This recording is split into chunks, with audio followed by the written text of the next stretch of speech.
Okay, I did a short on this the other day, asking people how I should do this.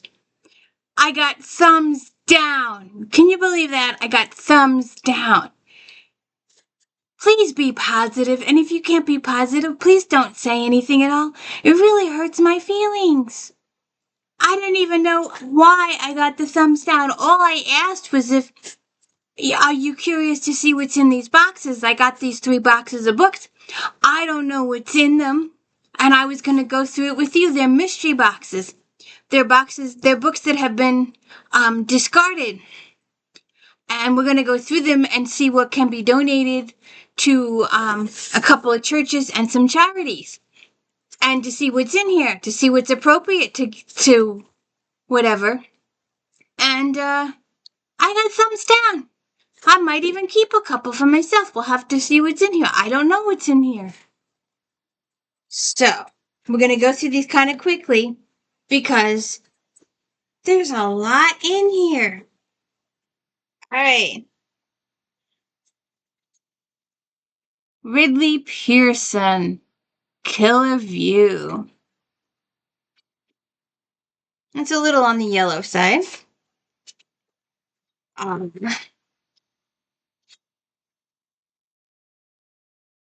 2009. Got a nice little map in it. It is a little worn. When a skier goes missing from Sun Valley mountaintop, Sheriff Walt Fleming and his search and rescue team, including his close friend Mark Acker, are called upon to find him in a blinding snowstorm. A team member is found dead. The following day, Acker goes missing. Walt Fleming, struggling through a divorce, torn between duty and loyal to his friends, discovers a possible link to a string of recent occurrences. A bridesmaid is hospitalized after an assault. A local anarchist and his group are wanted for questioning by the FBI. Workers at a local waterboarding plant are secretly flown out of the state by the company's owner. Waist-deep in snow and knee-deep in lies, Walt suspects the people of great wealth and power want to keep him where he started, out in the cold. But Walt has other ideas. Hey, that sounds pretty good.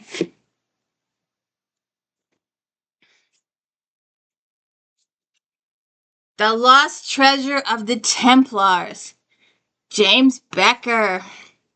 In a quiet English seaside town, antiquarian bookseller Robin Jessup acquired an old medieval volume. What appears to be a book isn't a book at all, but a cleverly disguised safe, in which she finds a single-rolled parchment written in code. For encryption expert David Malloy, the text is impenetrable until an invaluable clue opens the door to a mystery and conspiracy stretching back 7 centuries. When the most powerful man in Europe declared war on the most powerful clan, the Knights Templar. Now Jessup and Malloy find themselves on a global hunt for unsurpassed treasure, and this much closer to the keys to the secret that could change history, topple an empire, and bury them both alive. But they're not only the hunters, they're also being hunted. Got a good real sticker on it. Suffer the children, punish the sinners, cry for the strangers. John SAUL. See if I can. Evil born in the dark recesses of the human soul, terror that strikes down innocent and rises to strike again, suspense that grips the imagination and won't let go. These are the hallmarks of John Saul's best-selling novels. Ever since the publication of Suffer the Children in 1977, Saul has been recognized as a grand master of psychological horror. Now 3 of Saul's most thrilling, chilling masterpieces, Suffer the Children, Punish the Sinners, and Cry for the Strangers, have been gathered into one volume. That sounds good. Scary. Stephen King kind of scary, don't it? Oh, look. A sci-fi. Oh, book 1. Oh, I might keep this, although it's in pretty bad condition. It might need some taping and some binding.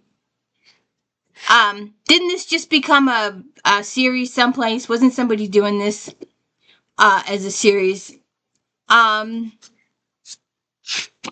There's no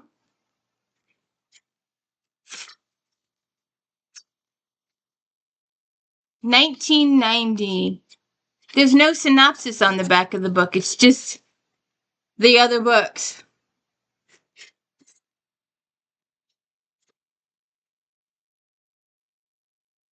Ah, I could take this off. I had a bad cuticle.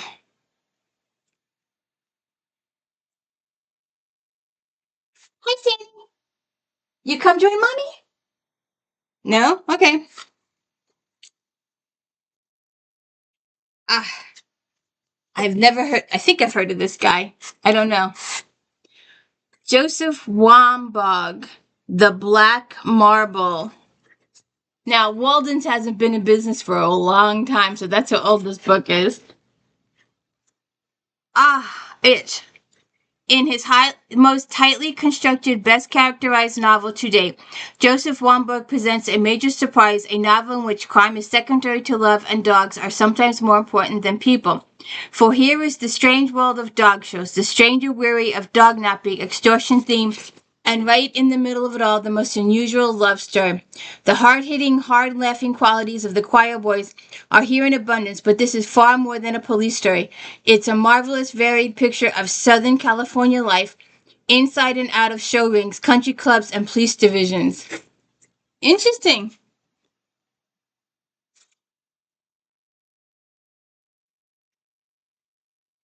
Let's see if I can move this now. Now that I've emptied some of it. Okay. Ah. Moonflower Murders. Retired publisher Susan Ryland runs a hotel on Greek Island with her boyfriend Andreas. She's exhausted with the responsibilities and is beginning to miss London.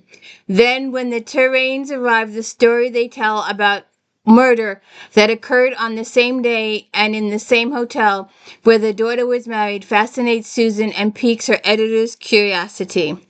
The late Alan Conway, a successful mystery novelist, knew the murder victim and once visited the hotel. He based the third book in his detective series, Atticus Pund Takes the Case, on that very crime. The Terry's daughter Cicely read the mystery and believes the book proves the man convicted of the murder is innocent. Cicely is now missing and Susan knows she must return to England and find out what really happened.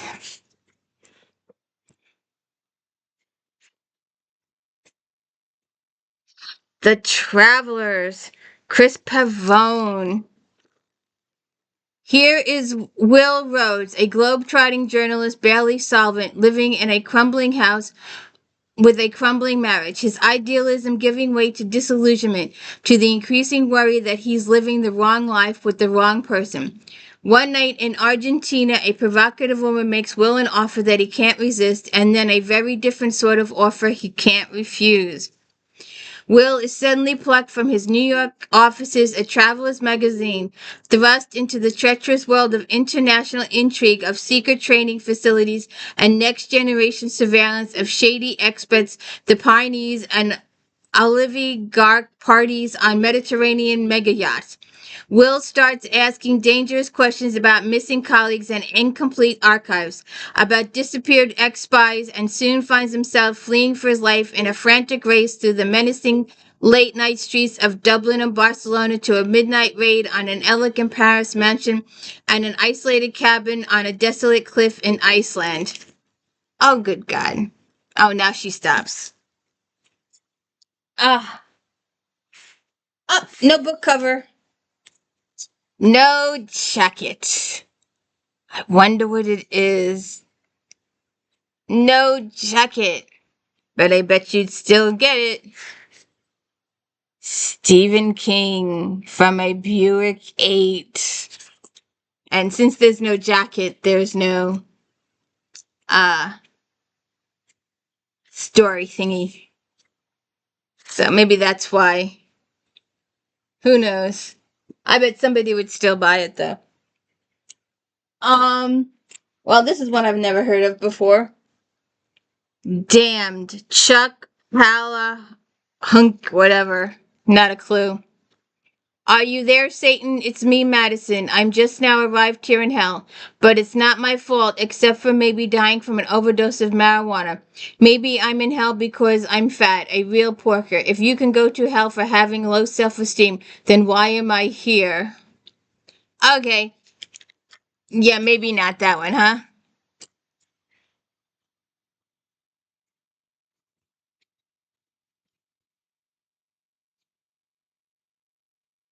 Okay. Arthur C. Clarke, The Final Odyssey. It began 4 million years ago with a gleaming black monolith, an inexplicable apparition that ignited the spark of human consciousness, transforming ape into man.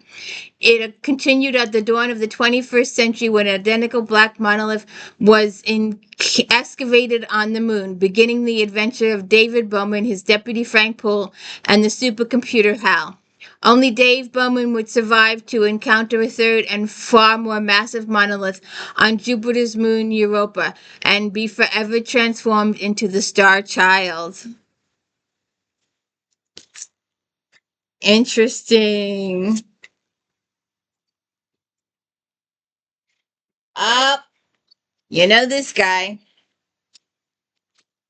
Dean Koontz, The Eyes of Darkness.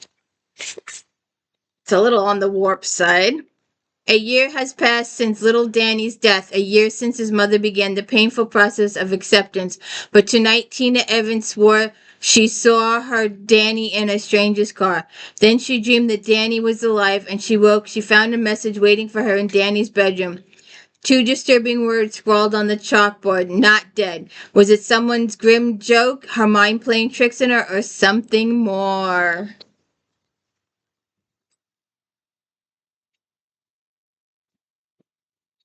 Ah, Dean R. Koontz, The House of Thunder. Originally published under the pseudonym Lee Nichols, there is a heart-pounding novel of terror by the man hailed as a master storyteller. The author of such blockbuster #1 bestsellers as Hideaway and Cold Fire.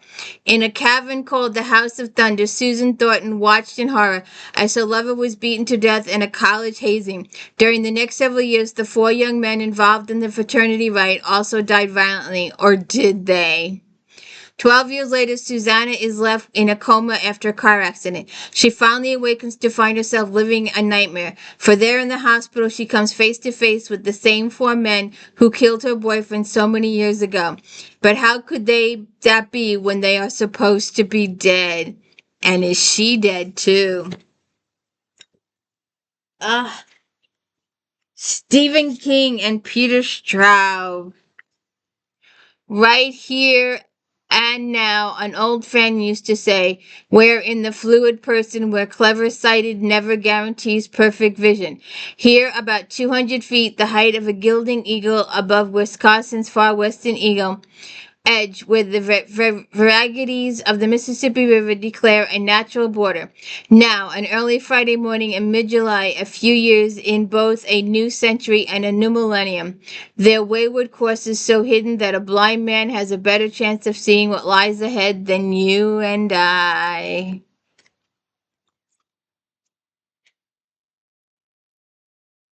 Heather Graham, The Death Dealer. Genevieve O'Brien knows all about nightmares. She survived for 2 months as the prisoner of a deranged killer. Now a new menace is stalking the streets of New York. The media are buzzing about Poe killings and a string of homicides mirroring the author's McRae stories. Almost without exception, the victims have been members of a literary society devoted to the master of crime fiction, and Genevieve's own mother may be next. Interesting. Smoke. What you doing, Smoke? Erica Spindler, Bone Cold. USA Today's best-selling author All Fall Down. She thought the nightmare is over.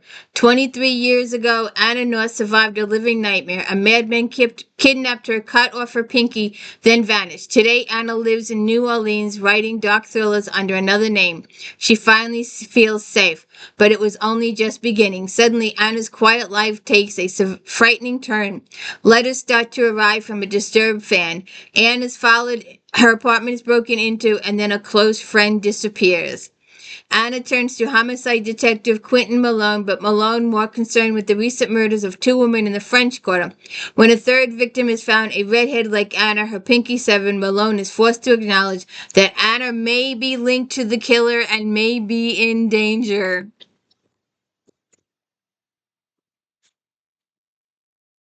Dean Koontz, One Door Away from Heaven.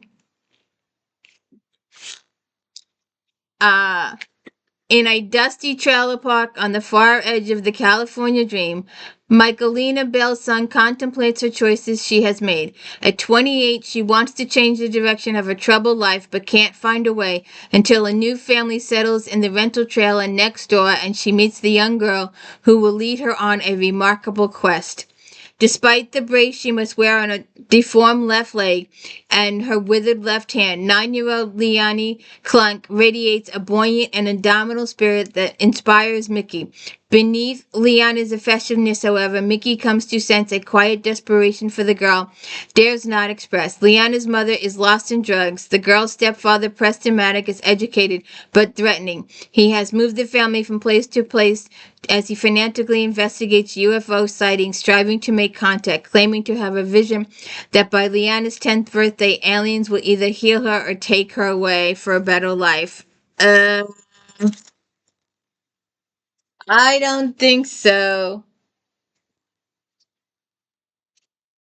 The Bachman Books, 4 early novels by Stephen King. The Rage, The Long Walk, The Road Work, and The Running Man. This might be worth a couple bucks. What you think? Let's see. Rage, a high school show and tell session explodes into a nightmare of evil. The Long Walk, only death can keep you from the finish line in the ultimate competition of the all too near future. Road Work, what happens when one good and angry man fights back is murder and then some. The Running Man, in the year 2025. The best men don't run for president, they run for their lives. This might be worth a penny or two. Pretty good condition, too. All right. 1 box down. 2 boxes to go. Let's see. Okay. All right. Next box. Oh, one of my authors. And I would keep it, only I already have it. J.D. Robb, Eve Dallas, Obsession and Death. Eve is a lieutenant in the New York City Police and Security Department. Her husband is Rourke, a really rich man. Peabody is her partner. McNabb is Peabody's life partner. He works in EDD. Mira is the department shrink, and Whitney is the boss. And Mavis is her best friend, and Nadine is her friend and also a reporter. Mavis is also a rock star. We have Baxter and Trueheart and Leonardo, Mavis's husband or will-be husband, depending on which book this is. Eve Dallas has solved a lot of high-profile murders for the NYPSD and gotten a lot of media. She, with her billionaire husband, is accustomed to getting an object attention of gossip or speculation. But now Eve has become the object of one person's obsession, someone who finds her extraordinary extraordinary and thinks about her every hour of every day, who believes the two of them have a special relationship, who would kill for her again and again. An aggressive defense attorney who sparred with Eve in the courtroom is the first victim, but she isn't the last. The messages left for Eve at the crime scene chill her and turn her stomach. It doesn't get much more personal than this, and Eve refuses to hand the murder investigation over to anyone else. With a murder reading meaning into her every move, handling this case may be a delicate and dangerous psychological move. Show me it matters, or I can't be your friend.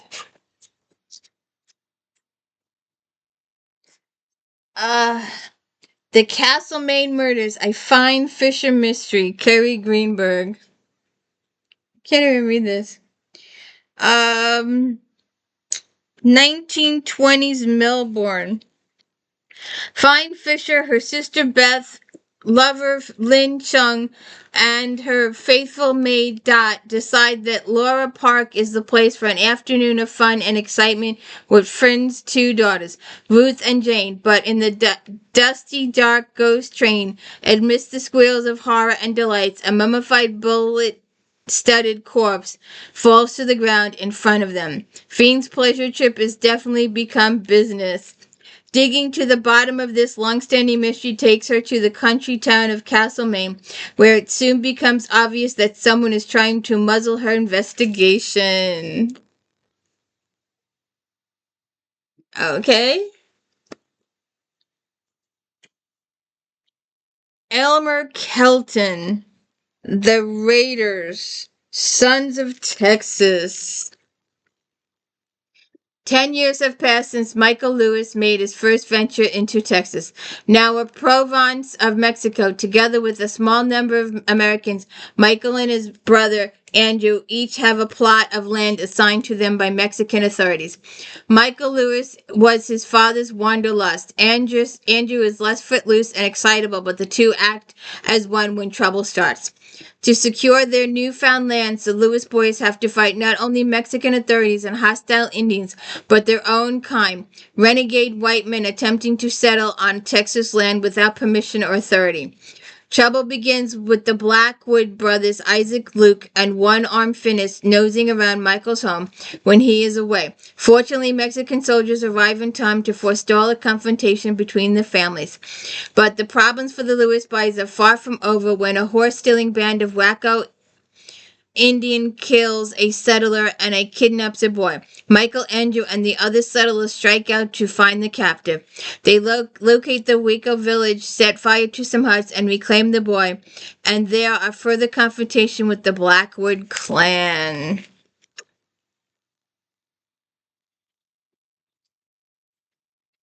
The Stranger Game, CYLIN Busby.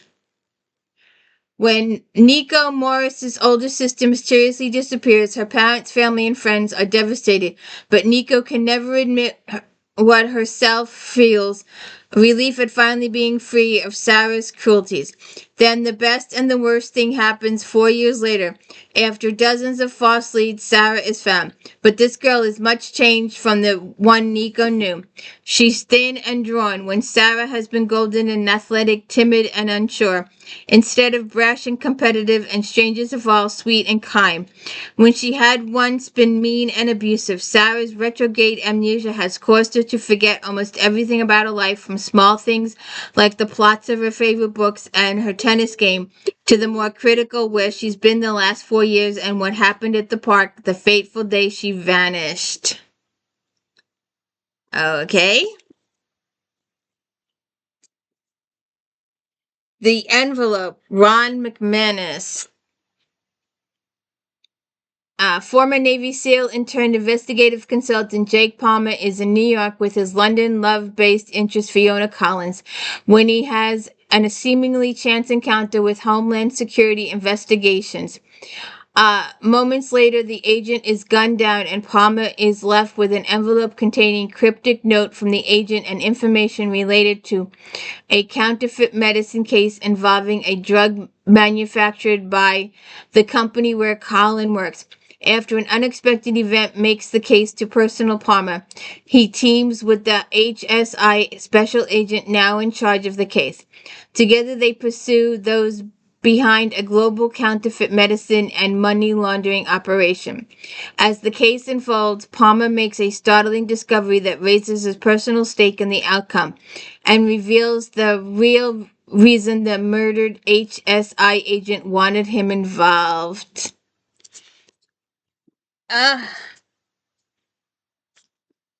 Let's get lost, ADI Alice said.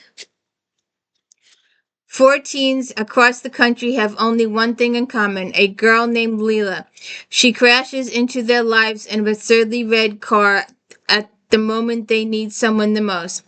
There's Hudson, a small-town mechanic who is willing to throw away his dreams for true love, and Bree, a runaway who seizes every Tuesday and a few stolen goods along the way. Elliot believes in happy endings until his own life goes off script, and Sonia worries when she lost her boyfriend, she also lost her ability to love. I may put that in the teen or almost teen thing. I might do that one again. All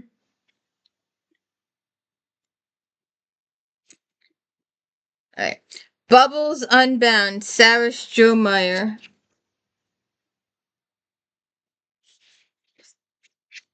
Convinced there's more to life than giving blue dye jobs at Sandy's House of Beauty, Bubbles sets her sights on a career in journalism.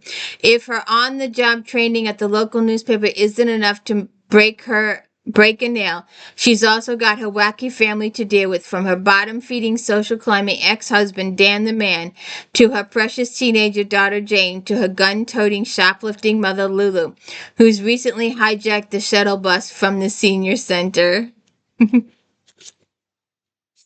Okay, what's the...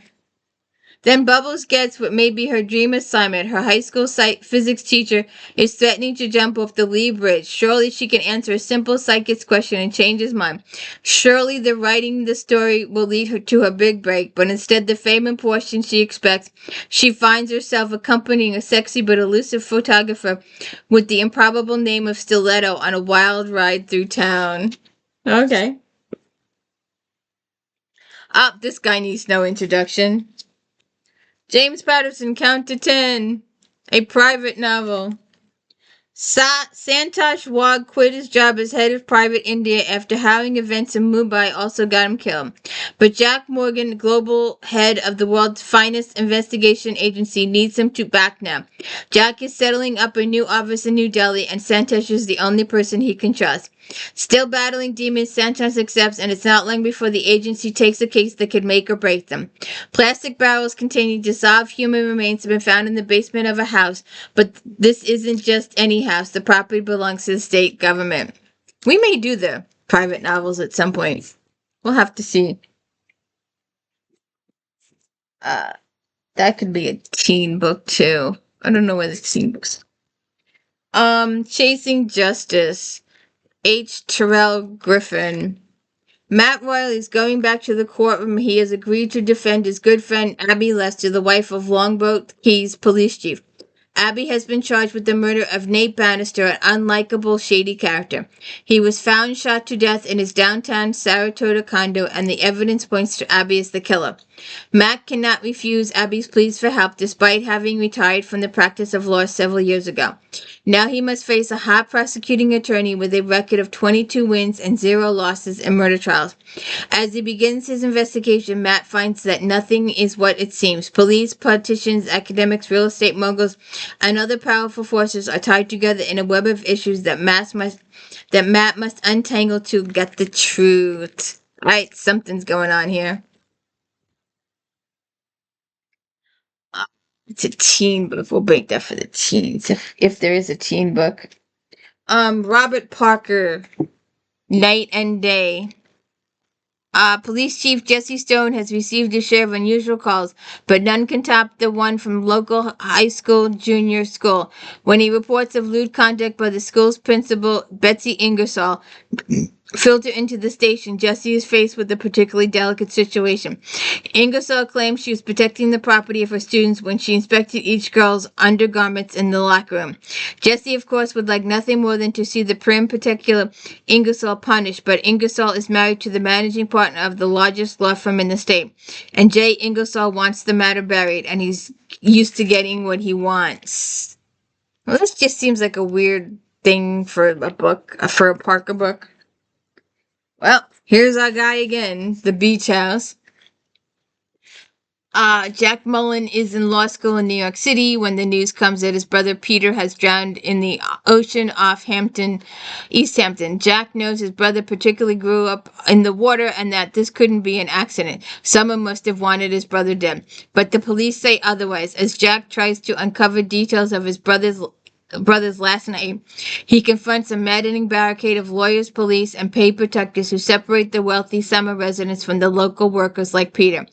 Motivated by 100 forms of grief, Jack rallies his hometown friends to help him find the truth of Peter's death, no matter how rich or corrupt the people are.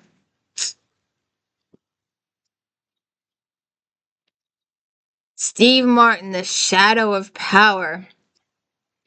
Steve Martin is an expert at good old-fashioned gimmick-free storytelling. Let's see what it says here. The Supreme Court is one of our most sacred and secretive public institutions, but sometimes secrets can lead to cover-up with deadly consequences. Terry Scarborough is a legal scholar and provocateur who craves headline-making celebrity, but with his latest book, he may have gone too far. In it, he resurrects forgotten language in the U.S. Constitution and hints at a missing letter of Thomas Jefferson that threatens to divide the nation. Then, during a city tour, Scarborough is brutally murdered in a San Diego hotel room, and a young man with dark connections is charged. What looks like an open and shut case to most people doesn't to defense attorney Paul Mandarin. He believes that there is much more to the case and that the defendant is a pawn caught in the middle, being scapegoat by circumstances.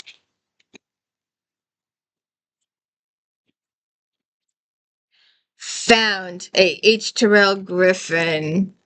When the Serenity Beautiful Longboat Key, Florida is shattered by a murder, an elderly resident goes missing. Detective Jennifer Diane Duncan leaps into action. Her investigation is temporarily interrupted when she receives a text message with a current photo of a college friend she thought dead. Matt Royal, JD's friend, and more jumps in to help her. Further assistance comes from Matt's friend Jack Algren. Jack is a shadowy operative of the U.S. government, most secretive intelligence agency with ties all the way to the president. As the mystery deepens, a group of devious and dangerous characters intrude on the lives of the islanders, creating havoc unusual for the sunsplashed island full of retirees and beach bums. Matt, JD, and Jock rush to find the answers to why one elderly man was killed and another has disappeared. We'll see what happens. City of Miracles, Robert Jackson Bennett.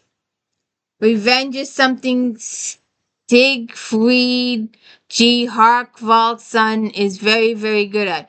Maybe the only thing. So when he learns that his oldest friend and ally, former Prime Minister Shara Comrade, have been assassinated, he knows exactly what to do, and no mortal force can stop him from meting out the suffering that Shakira's killers deserve. Yet Siegfried pursues his quarry with customary terrifying efficiency.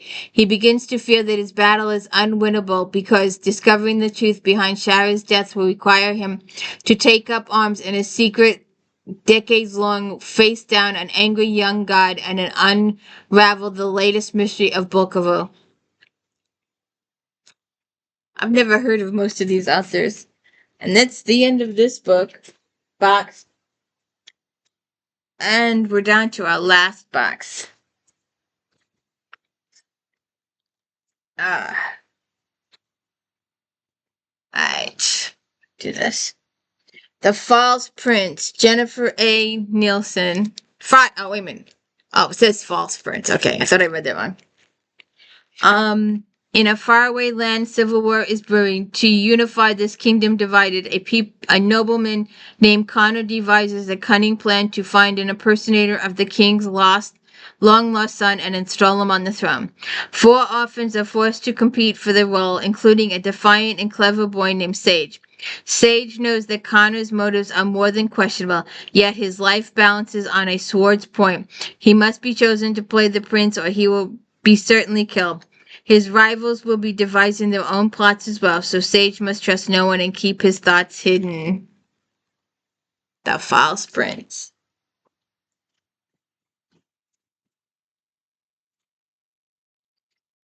Watch out for the big girls. J.M. Benjamin. Star Shama Fields is officially back on the scene with intent of returning to the head of Double G's organization with a new game plan. After a close call she is too eager to put into motion the plan she conjured up while in custody at Clarke County Jail. However, she is clueless as to all that has been going on while she's been out of the loop. Although she is still somewhat salty with her lover and leader, Diamond Morgan has been handling business, running the Double G's in Star's absence. She has managed to repair the damage caused by some of Star's recent decisions by making some better and stronger ones of her own, but she is not sure if some things are beyond repair.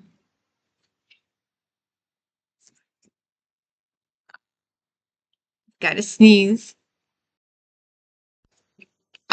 Maybe I shouldn't have tried to do all 3 boxes at once. Oh, we know this lady. We've seen her often. Laura Child, Eggs on Ice.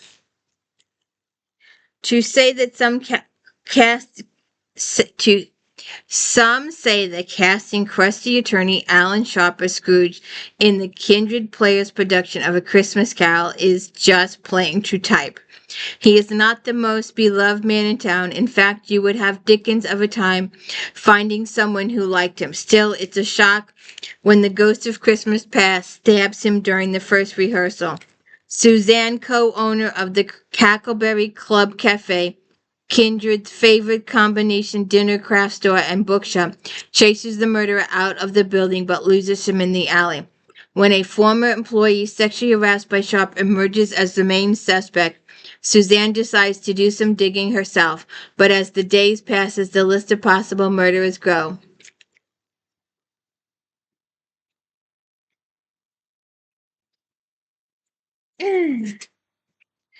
Alexander McCall Smith, the #1 ladies detective agency. Meet MMA Ramsey, the endearing, engaging, simply irresistible proprietress of the #1 ladies detective agency, the first and only detective agency in Botswana, with persistent observation, gentle intuition, and a keen desire to help people with the problems of their lives. She solves mysteries great and small for friends and strangers.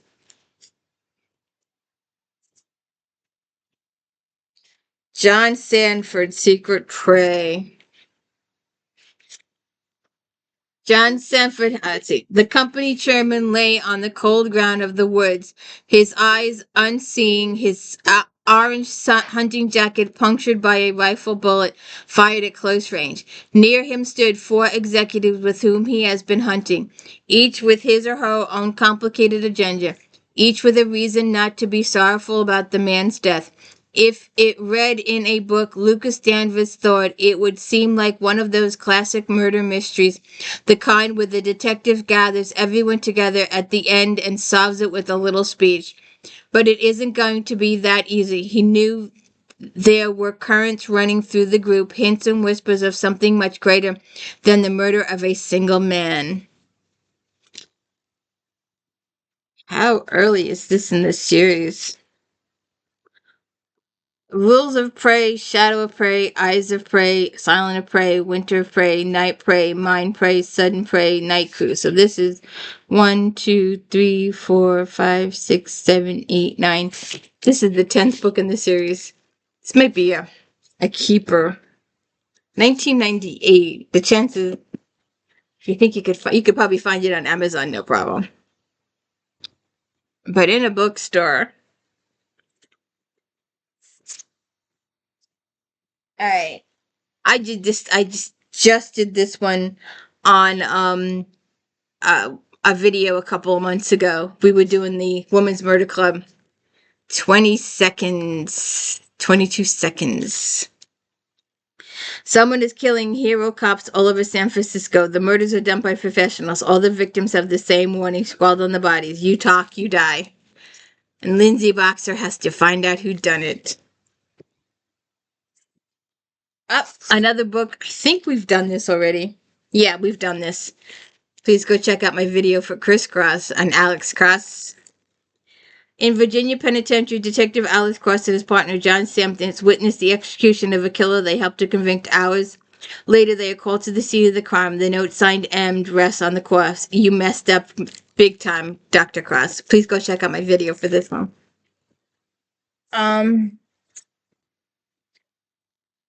Elmer Kelton, 6 bits a day. Harvey Calloway, the best-loved cowboy in all of Western fiction, returns in this novel of his younger years as he and his beloved brother Walter leave the family farm in 1889 to work in West Texas cow country.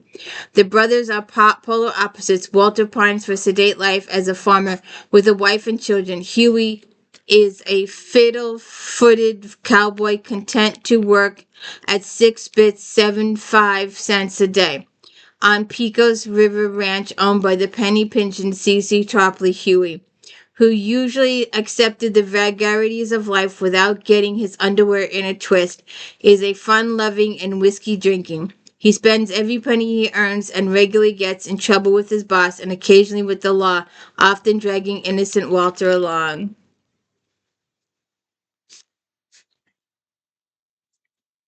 The Scent of the Missing, Susanna Charleson. The Oklahoma City bombing, Susanna Charleson clipped a photo from the newspaper. An exhaustive canine handler buried in the fur of a search and rescue dog. A dog lover and pilot with search experience finds herself. Susanna was so moved by the image that she decided to volunteer with a local canine team and soon discovers firsthand the long hours, non-existent pay, and the heart-wrenching results they face. Oh. Up. Never, never, Mr. Patterson. Never assume you know someone. Harry Blue is the top investigator in the sex crime department. She's a seasoned pro who's seen it all, but even she didn't see this coming. Her own brother arrested for the grisly murders of 3 women.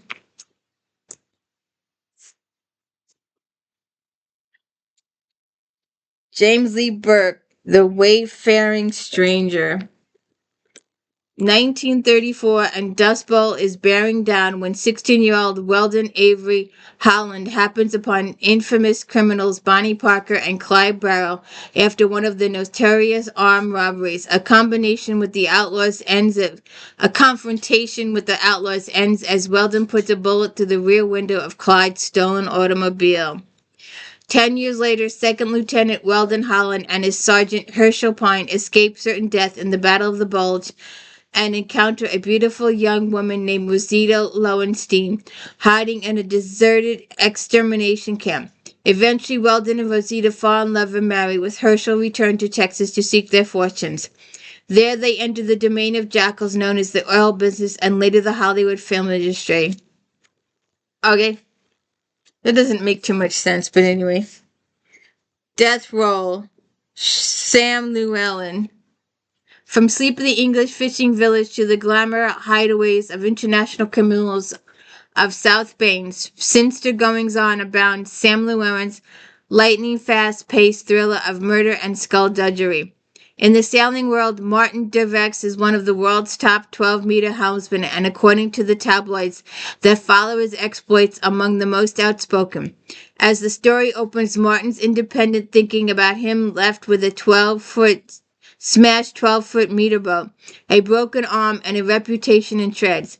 After withdrawing from the Constellation Challenge under protest, he retreats to his boatyard in England's south coast and to the solace of Mary and Henry McFarlane, the couple who raised him, but something is awry here. The mysterious accidents has put their boatyard on the skids, and it's become crucial for Martin to get to the bottom of this mystery.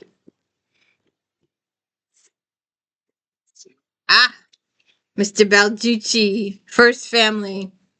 It began with what seemed like an ordinary children's birthday party. Friends and family gathered to celebrate. There were balloons, cake, games, and gifts. This party, however, was far from ordinary. It was held at Camp David, the presidential retreat, and it ended with a daring kidnapping.